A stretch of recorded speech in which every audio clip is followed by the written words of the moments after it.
நாடு 79வது சுதந்திர தின விழாவை கொண்டாடுகின்ற இந்த நல்ல நாளில் ஜெம் தொலைக்காட்சி நேயர்களுக்கு என்னுடைய நெஞ்சம் நிறைந்த விடுதலை நாளின் வாழ்த்துக்களை தெரிவித்துக் கொள்கிறேன்.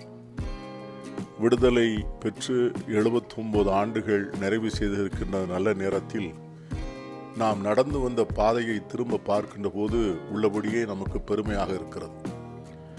1947 குண்டூசி கூட செய்ய முடியாத ஒரு நாடு, தன்னுடைய சுய தேவைகளுக்கு கூட வெளிநாட்டினுடைய உற்பத்திகளை எதிர்பார்த்து காத்திருந்த நாடு ஏறக்குறைய 79 ஆண்டுகளிலே தன்னிறைவு செய்து இன்று உலகத்தினுடைய ஒரு மிகப்பெரிய வல்லரசாக உயர்ந்து வானகம் முழுவதும் தன்னுடைய விண்கோள்களை பறக்கவிடக்கூடிய அளவிற்கு அறிவியலில் தொழில்நுட்பத்தில் மிகப்பெரிய வளர்ச்சி பெற்றிருக்கிறது என்று சொன்னால் விடுதலையும் சுதந்திரமும் நமக்கு மிகப்பெரிய பங்காற்றி இருக்கிறது என்பதிலே யாருக்கும் சந்தேகம் இருக்க முடியாது. ஆனால் இந்த 79 ஆண்டுகள் நிறைவு செய்கிற நேரத்திலே கூட ஒரு சிறிய வலி இருக்கிறது. என்ன வலி என்று சொன்னால் பாபா சாஹேப் டாக்டர் அம்பேத்கர் சொன்ன அந்த வார்த்தைகள் தான். 1947 சுதந்திரம் பெற்றோம், 1950 குடியரசானோம், அரசியல் விடுதலை கிடைத்தது. ஆனால் இந்தியாவில் உள்ள எல்லோருக்கும் சமூக விடுதலையும் பொருளாதார விடுதலையும் என்று கிடைக்கும் என்ற ஒரு கேள்வி கேட்டார். அந்த கேள்விதான் இன்று மீண்டும் மீண்டும் கேட்கப்பட்டிருக்கிறது.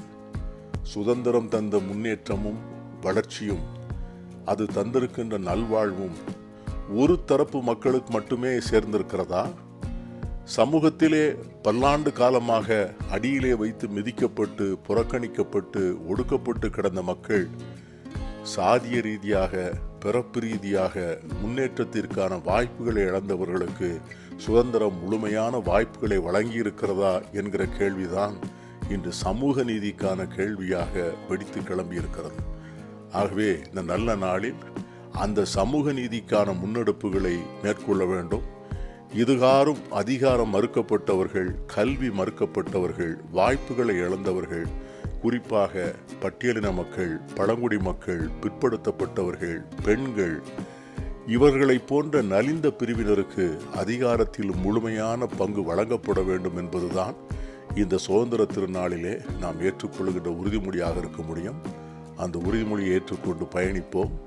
ஜெம் தொலைக்காட்சியினுடைய இந்த அருமையான முயற்சிக்கு என் நல்வாழ்த்துக்கள், சுதந்திர தின வாழ்த்துக்கள். நன்றி, வணக்கம்.